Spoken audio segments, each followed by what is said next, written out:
Welcome to another edition of Journey of Hope. Stories of people that have been impacted by the healing ministry of Loma Linda University Medical Center. Journey of Hope. A journey is not a trip. It's not a destination. It's a process. Life itself is a journey with many different twists and unexpected turns in the road. Our special guest today is Jean Stoll from Redlands, California. And Jean has discovered that on the journey there are many unexpected turns and twists that require you to be adaptable and flexible and ready to make changes. Jean, it's good to have you here on Journey of Hope.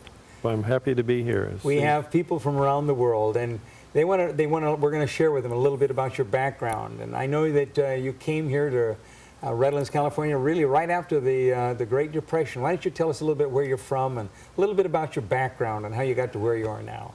Well, actually, I was born in a little town in Oklahoma, and I guess there wasn't work there, and my family decided to move to California because they had a relative already out here, and it sounded good. So we came to California when I was 4 years old. Now, this was after the Depression. This is, yes. Jobs were tough. This was about 1937. Okay. And anyway, eventually we wound up in this area, and I went to the schools here and all of that. And by the time I was about 11 or 12, I was over in Tri-City, which is next to Loma Linda. And so I used to deliver papers, so I delivered papers to the hospital on the hill, the first Loma Linda hospital. The first hospital? Yeah, so I go back a long ways, and so I used to congregate with a lot of the people from the Loma Linda area because they were our neighbors.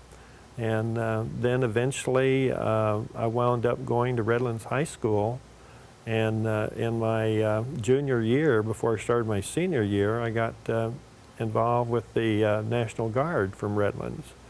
And in September 1 of 1950, we got called into the Korean War. Even though you're in the Guard? Even though I'm in the Guard. Okay. They activated us, and I wound up in Korea, in Japan and Korea. And so I was in combat in early 1952 in Korea, and I managed to survive that.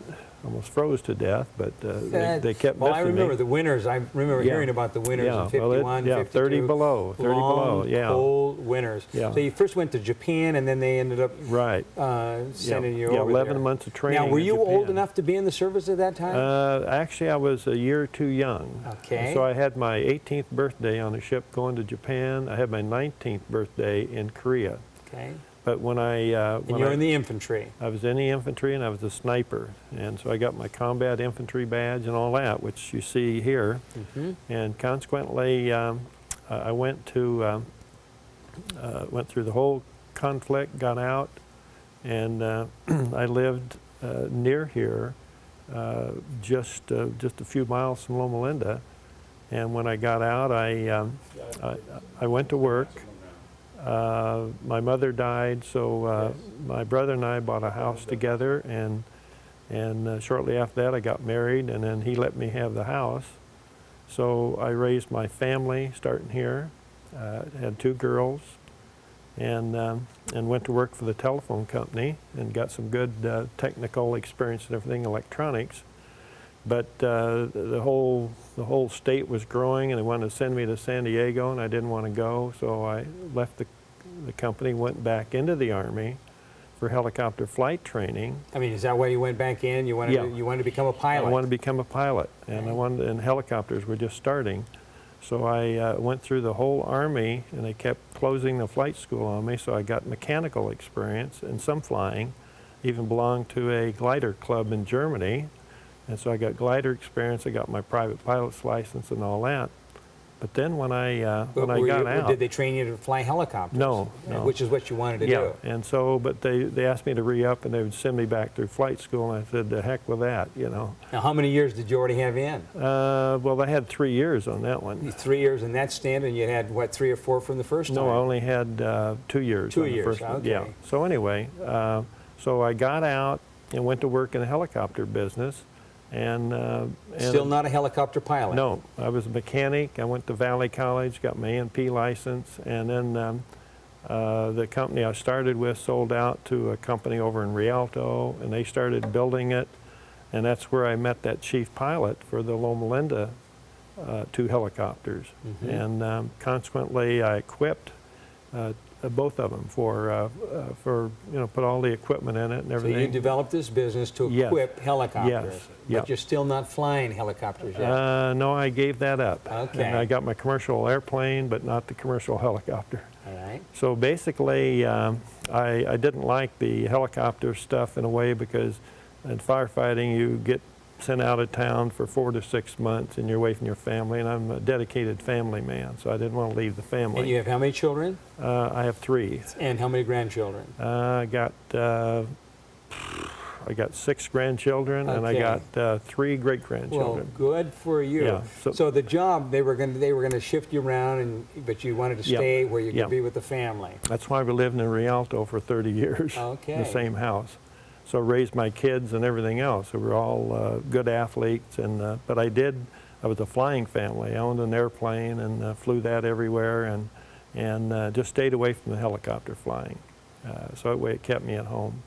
But also I even taught for 2 years mechanics part-time at San Bernardino Valley College. I had a temporary teaching credential. So I stayed in the mechanical end of it.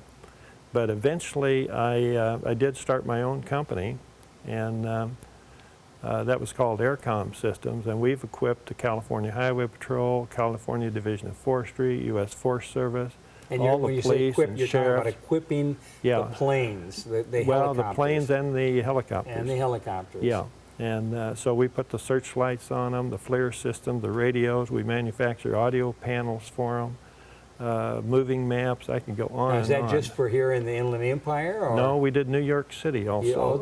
Oh my. And we did Baltimore, and we did Okay. Houston, and we did Dallas, and Fort Worth. We did Phoenix. We were all over the country.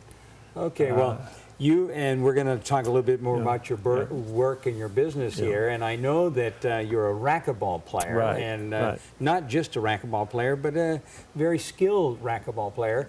And I want to take a look at your family, because one of your children had a problem Right. about 17 years ago. But let's look at a couple of the pictures, and then we'll come back and Okay. talk about your journey Okay. here. Let's see if you can just kind of talk to the pictures here.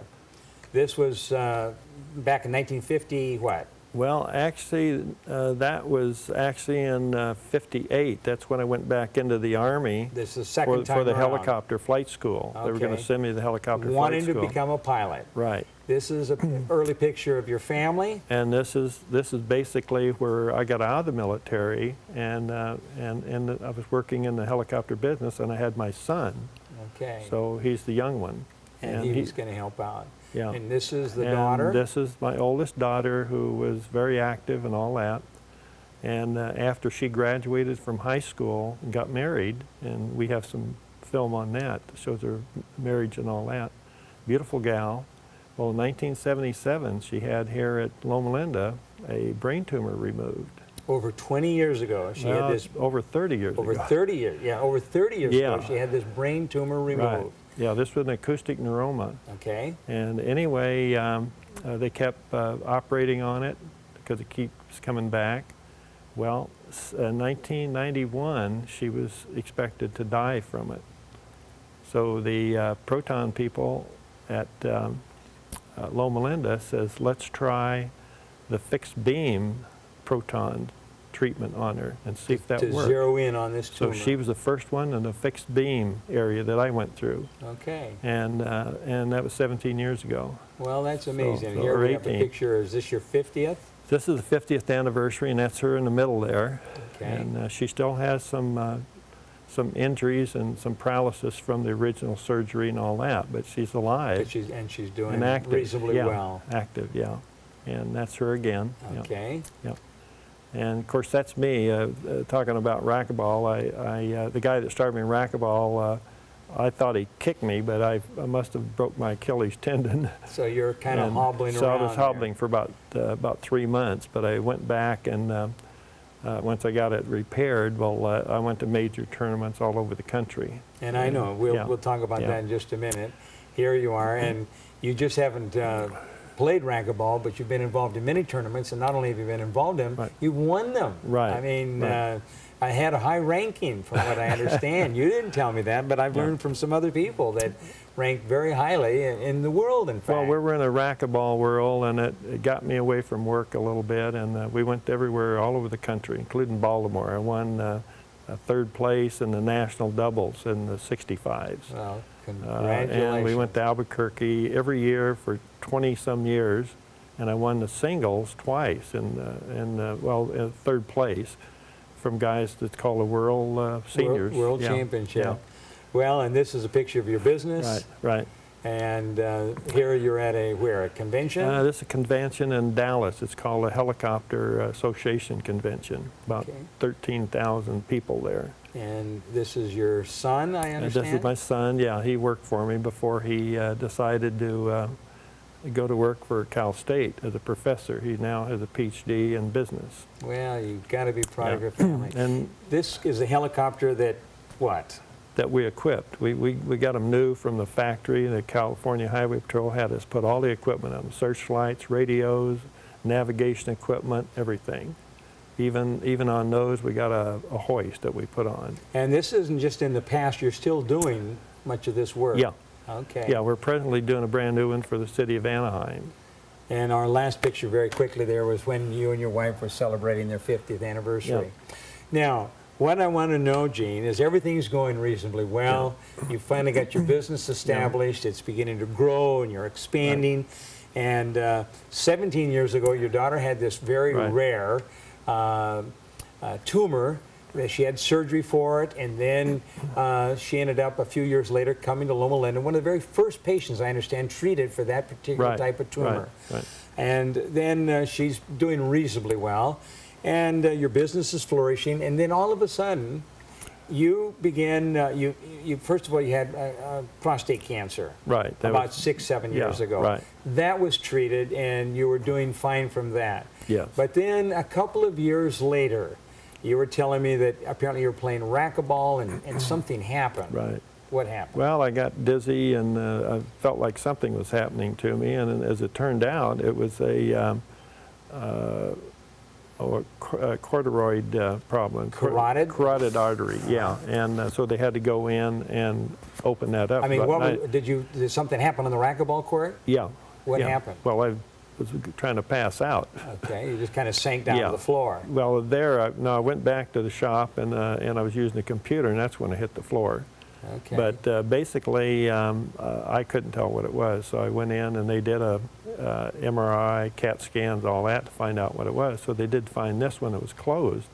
So I got a local operation. By then we had, of course, moved to Lake Havasu, and we had built a home there 9 years ago, and we decided that I shouldn't say I lost my lease. I was at that Fiesta Village for the whole lease, and it expired, and I didn't want to buy the land, so we moved to Havasu. And you built a beautiful home there. Then we started building a second home, and that was just something I wanted to do. And so anyway, when they got this done, a couple weeks after I got out of the hospital, they called me in and said, "Hey, look at the MRI. It looks like you got a blood clot or something in your head." It turned out it was a brain tumor. So, and I was was this the same kind of a tumor that your daughter had? Well, Similar? It was a meningioma, which is the same type of her acoustic neuroma, but it was in a different area. Mm-hmm. And consequently, they said, you're going to have to get a good brain surgeon, and I knew that Loma Linda was the best in the world for brain surgery.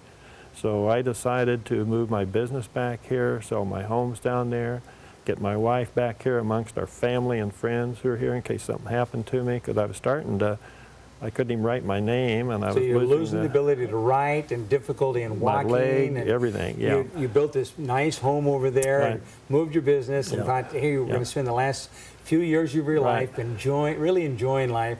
And then this terrible thing begins to show up and some of the symptoms. And so you really sell things over there, and you're moving back so that, you can, if something happens to you, your wife is going to be released to be around family. Right. So you come back to Loma Linda. then do you have the brain surgery? I had it by Walter Johnson, who's the best in the world, I All tell right. you. And He's one of our doctors I here was at out of the Loma. hospital within 5 days, back to work within 2 weeks. Oh, I'm you feeling gotta be great. kidding. My memory was coming back. All the physical things that had happened were disappearing. And they then got an aggressive report from the pathologist on that brain tumor and said, we think you better get some proton treatment. I said, well, that's good Because for me. the tumor apparently was aggressive Yeah. growing. Right, Aggressive form, right. okay. So, so I decided that I would go ahead and get the treatment, which I did. And I met a lot of, in fact, one of the technicians was on me when I did the prostate. Years So, before. Yeah, so I got the name of Proton Man. Right. And my wife and daughter made a T-shirt and said that, Proton Man. And I got it on the top and the bottom, you know. Yeah. So consequently, I've had, you know, the experience twice and had nothing but good service, and they're friendly people, and I still know the nurses and the doctors and everything. Just a great place to be, including one of the doctors that was with my wife, which was, I'm trying to think of his name now, but his father was the founder of the proton treatment. Oh, sure, Dr. Slater. Slater, yeah, Yes. Dr. Slater. I got to meet him also. All right. So consequently, it's been a good experience, and there again, I only missed 2 weeks of work. So I've been back to work. Everybody tells me I talk too much and I'm too active and all of that. So, So are these little bumps in the road? Of course, this last one, when you had the brain tumor, it had to be kind of a frightening thing. I mean, you begin losing your ability to move around, Right. and almost begin, you may thought you were running out of time. that's right, and that's why I brought my wife back here to be with the family should something happen to me. And so as it turned out, with their help and their medical help, especially at Loma Linda, I've survived. And now I plan on working the rest of my life, playing racquetball and Well, I getting know I'm whatever I can going to out be of getting life. meeting with you on the court Yeah. here very shortly, Yeah. and getting my first lesson Yeah. from really an experienced person. But how has this affected the family when you had to move back, and maybe, you know, not sure how long Dad's going to be around? I mean, what kind of an impact is this making on them? Well, first of all, they know I'm a stubborn stow. So consequently, they feel like if anybody can make it, I can. So they were all pulling for They you. were all pulling for me, yeah. And my daughter, who's worked for me for 30 years, is working with my wife as we're talking, and so she's part of it. And the son, who's now the professor at Cal State in business, worked for me for 20 years. All my grandkids work for me. All my kids, everything but the great grandkids work for me. Well, and I think you told me at one point you thought it was best that your son get out on his own. Yeah. And at that point he was working for you, and then Right. from there, what did he do? Well, He left and... Yeah, well, he got a job. He had a master's degree from Cal State, and he went to work for the Small Business Empire Small Business Association over Riverside. And within a year, he was running it, but the college wanted him to come over and run their program, the entrepreneurship program. And he said, "We'll send you to Case Western School and get your PhD."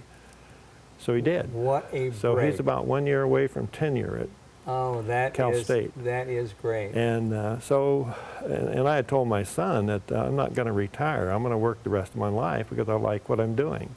Plus, that gives me time and some money to play racquetball and all that, you know. So I play guys that I started with 32 years ago. Still play with them. And you're still playing with And them. at Drayson Center, there's a lot of guys that used to play at my place because I also owned a racquetball club. You at had one your time. own racquetball Yeah, club, didn't you? yeah, right. Oh, wow. So anyway, so those guys are still playing also. Well, what kind of characteristics do you think you have that you've been able to encounter some of these challenges? And I mean, we're talking about the necessity to be adaptable. Yeah, but one of the best things is my daughter, who went through this. She inspired me. Did she? Oh yeah, oh yeah. So well, she was how old at the time? Well, she was 22 when she did 22. the first time, and then but she was older. Like 18 years ago, in '91, she got the proton treatment that saved her life. So as I look at that, I watched her go through all of that, and I thought, well, I can survive this if she can, you know. So she gave me encouragement there. So Loma Linda was my savior. Well, That's a journey of hope where it comes. It's a journey of hope, and you're Yep. still on that journey. Yeah. Oh, And, yeah. You know, Oh, yeah. I often say we don't know what the future holds, Yep. but we know who holds the future. Well, first of all, you have to put your life into different phases. First of all, if you have a problem, like a medical problem, that's number one. Number one, you gotta follow take care of that. that. You got to make the changes to get the best medical help. After that, Once you've identified what you have. once you get beyond that, you have to look at the financial aspects. What do I do now? And family things. So there's some other, you sort of set your life up. Yeah, well, these things never really happen at a good time. And you were over there in Arizona, and then had to make the move over here, and for many, many different reasons. Yeah. But because of the results I got, I look at the last year and a half as the best year and a half of my life. Do you really? Oh, yeah. Yeah. Because I've had success. and you're moving on. Yeah, What are moving your on. plans for the future now? To continue working, enjoying racquetball and friends, and you know, and believe it or not, a lot of my friends are going through similar situations. Are they? Oh yeah, people we've played racquetball with, gone to tournaments, family, everybody's having similar problems. So now you get a chance to encourage them, show them what can happen. So the fact that you've been there and been through Yeah. it and have Yeah. overcome, you're one of those people I call not only a survivor, but a thriver, Gene. Well- I mean, you've taken what life has thrown at you, and you've encountered it. Yeah. You've weighed the cost. Yeah. You've moved ahead. Right. And you continue to grow and flourish. Well, I've become a little kid from Oklahoma who's got into the electronics business and done things beyond whatever I thought I could do. And I've worked for the biggest cities and counties and states in the country. Completed work successfully, and Little boy from Oklahoma. little boy from Oklahoma. Yeah. So But it doesn't You've had really. you've had a dream and a kind of a passion, and you've persevered. Yeah. Yeah. You've pushed ahead. Yeah. I wouldn't doubt that some of that tenacity that you've had on the racquetball court is showing up in different areas of your life. Well, first of all, it's life is doesn't have to be exciting. It has to be interesting, and the things that I do are interesting. The way I take care of the family, the way I take care of the business, the people I meet, the racquetball players, even the game of racquetball. It's just a fun thing, and it's not like you're going to kill somebody. You're actually getting exercise and keeping your body going, which surprised me when I got that carotid artery thing. You know, It I probably didn't have shocked a you. You're in cholesterol. good health and Yeah, Mr. Invincible. yeah. So, but there again, I play with guys who've had both knees replaced. I haven't had any problems like that. So life is kind of different in everybody's the way their environment is, whether they're playing racquetball or baseball or whatever. But I played sports all my life. Basketball before I played racquetball, handball, everything. So I actually always stayed active. And you are continuing to be active. Yeah, well, active in every aspect, even with the family, trying to lead a good example. For them all, as for well them. as for your Yeah, community. yeah. Yeah, like for example, I do not want to be I don't want to have to depend on my family, my kids to take care of me.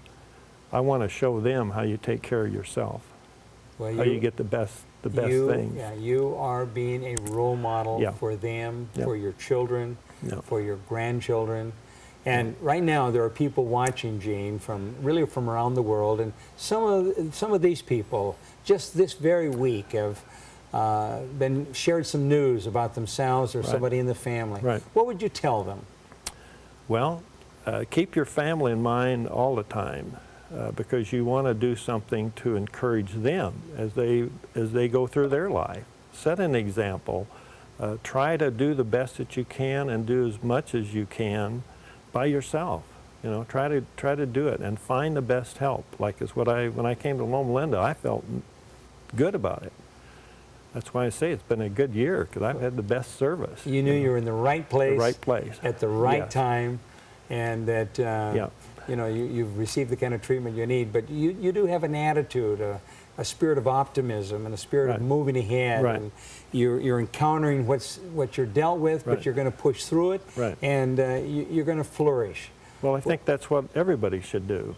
They shouldn't get discouraged, and I have never been discouraged. I've always been optimistic that good things can happen. Well, I know that you have that attitude, and it Yeah. comes out in all my Yeah. conversations with you. Yeah. And I want to thank you for sharing with our people here, because there are people that, this very week, today, some of them we shared some very sobering news, but you're saying kind of keep pushing ahead and keep looking up. We're a Seventh-day Adventist institution, and we talk about people looking up and putting their trust in God and allowing the Right. faith community to build and support them, and that's exactly what you've been doing. Well, basically, it's nice to know where you grew up. In your early years, when you grew up in this area, within 5 miles of this area, I'm getting what I need to keep me alive and keep me happy. Well, we want to thank you so much for joining us here on Journey of Hope, and for those that are looking on. I am Lynn Martell for Journey of Hope and for Loma Linda Broadcasting Network. We want to thank you for joining us, and once again want to invite you to be with us this next week. And again, for those of you that are out there, I want to assure you that God has a plan for you and for your life.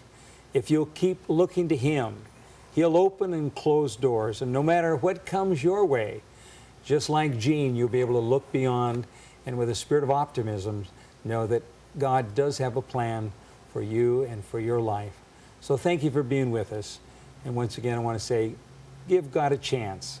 He's waiting for you, and He will hear, and He will answer. God bless you.